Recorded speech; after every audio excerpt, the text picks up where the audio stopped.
Assalamu alaikum. Once again, welcome to my YouTube channel, and today I have a very interesting topic for you. That is the hemoglobinopathies. We will write this hemoglobinopathies.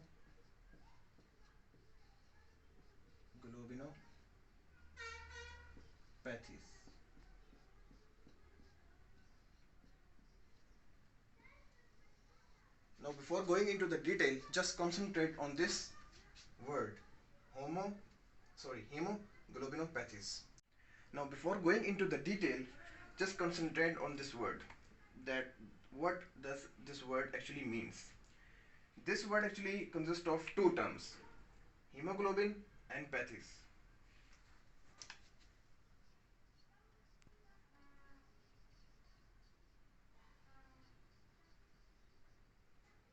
Hemoglobin, we know it is a part of the red blood cell that is actually functions to transport the oxygen throughout the body. And this is the pathies. So pathies mean disorders. So you can say that those disorders that are related to the hemoglobin are known as the hemoglobinopathies. So all the diseases which are related to the abnormalities of the hemoglobin are actually fall under this category of the hemoglobinopathies. Now we will discuss the causes, that what causes the hemoglobinopathies. First of all, the first cause, it is the qualitative hemoglobinopathy. Qualitative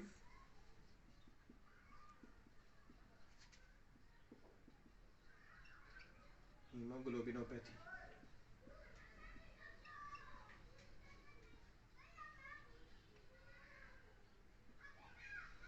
Now, this is the first cause. Now, what is the qualitative hemoglobinopathy? Qualitative hemoglobinopathy means that there is some abnormality or mutation that has been occurred in the synthesis of the normal hemoglobin. So the production of the structurally abnormal hemoglobin, this is the qualitative hemoglobinopathy, and it includes the three different types: HbS, HbC, and HbSc. So these all types result from the production of the or synthesis of the structurally abnormal hemoglobin. The second cause of the hemoglobinopathy, it is the quantitative. The quantitative hemoglobinopathy.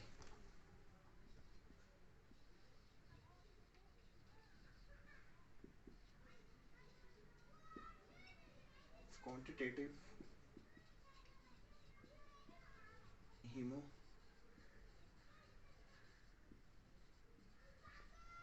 hemoglobinopathy. Now this means that in this condition, what happens that the less production of the hemoglobin occurs, which means that the hemoglobins are present less than the adequate amount which should be present in the body. So that's why the abnormality occurs, and this leads to the condition known as the thalassemia.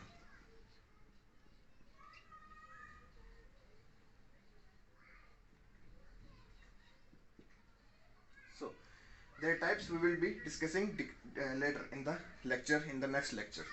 But their types in detail we will be discussing it later on. But first of all, now we will be discussing the types of the qualitative hemoglobinopathy, and HbS, HbC, and HbC. These three are our today's topic.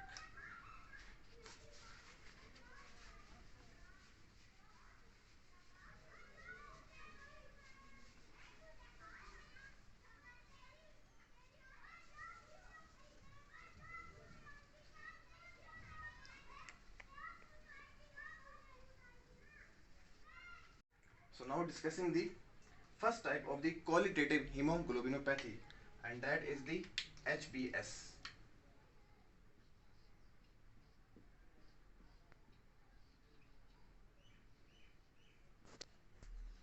Now what is the HbS? It is actually a red blood cell sickling disease, and it occurs due to the mutation that occurs in the beta globin chain, and the synthesis of the beta globin chain is disrupted. So we will write here, it is a RBC sickling disease,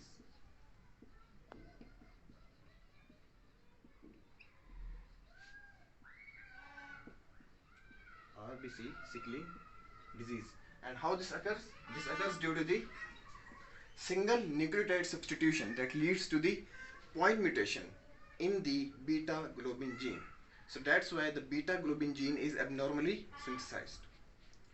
So single nucleotide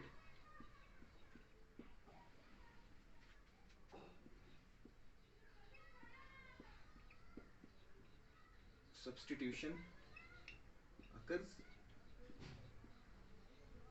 which leads to the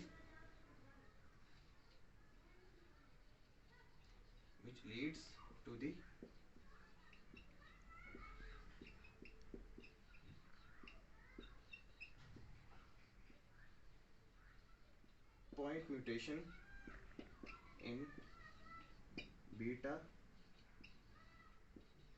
globin gene.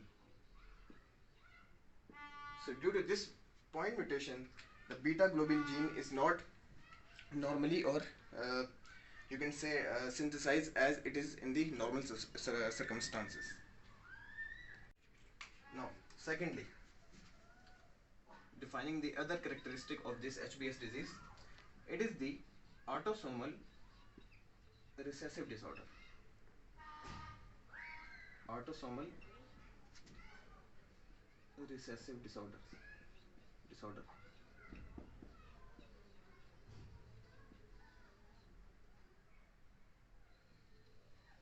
Now, what is the autosomal recessive disorder? This HBS, we know that it is the autosomal recessive disorder, but before before going into the detail, we must need to know that what is the autosomal recessive disorder. Now, describing the other characteristic of this HBS disease, it is the autosomal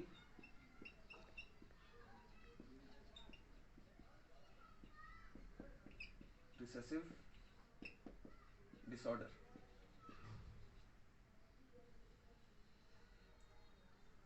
Now, we know that HBS, it is a autosomal recessive disorder, but before going into the detail, we must need to know that what is the autosomal recessive disorder. Autosomal recessive disorder means that this disease is inherited in the form of autosomes, not sex cells. So that's why it is known as the autosomal. And now discussing the second characteristic of this HBS, that it is the autosomal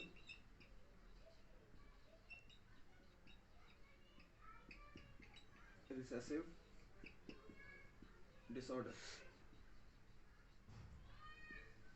Now, before going into the detail, that we know that HBS, it is a autosomal recessive disorder, we must need to know that what is actually the autosomal recessive disorder. Autosomal means that the disease is inherited from the parents in the form of autosomes, not the sex cells. So, and recessive means that if two mutant genes are inherited from the parents, then it is a likely outcome that the offspring would be carrying a disease, or it will be expressing that disease. So this is the autosomal recessive disorder, which means that two mutant genes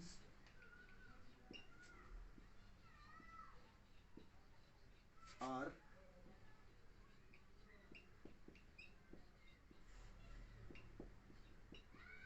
inherited from parents.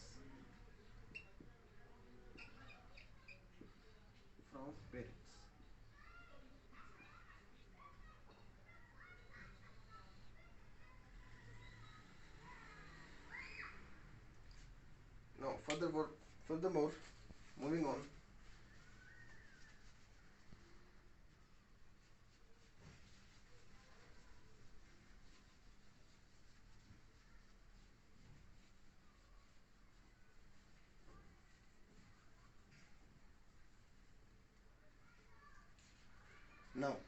As we know that due to the mutation, the beta globin gene is abnormally synthesized. So in order to designate it as abnormal, we will write it as alpha 2 beta 2 S. So this is the abnormal hemoglobin, HbS. Now we will be talking about its symptoms. That what are the complications and symptoms involved in the HbS disease? Symptoms.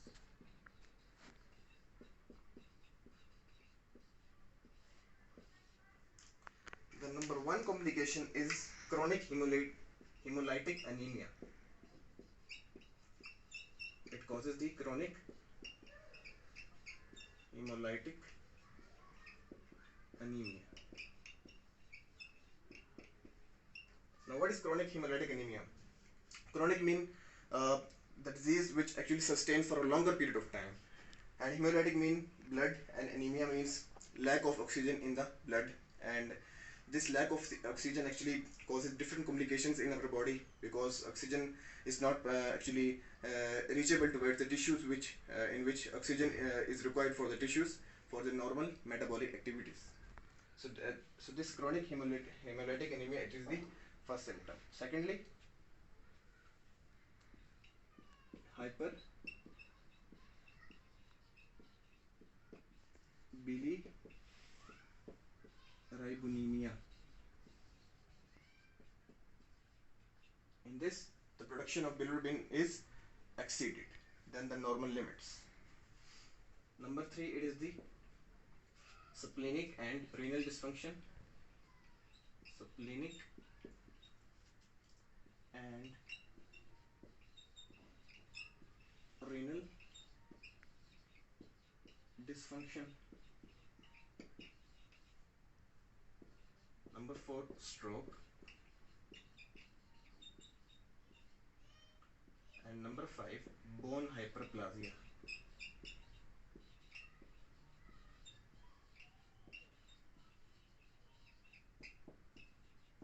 So these are the 5 symptoms, and you must need to remember these 5 symptoms in order to know more about in order to know well about this HbS disease.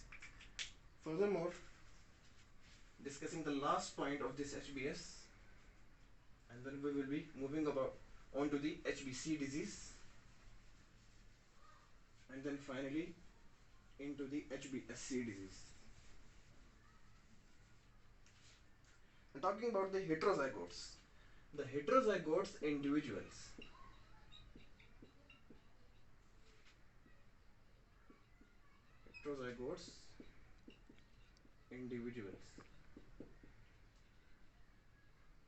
they have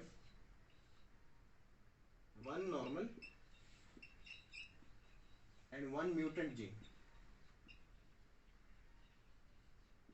but they do not express the disease and they remain healthy. So in order to express the disease, in the case of HbS, one must need to carry 2 mutant genes from the parents. That is obvious. So this concludes our HbS.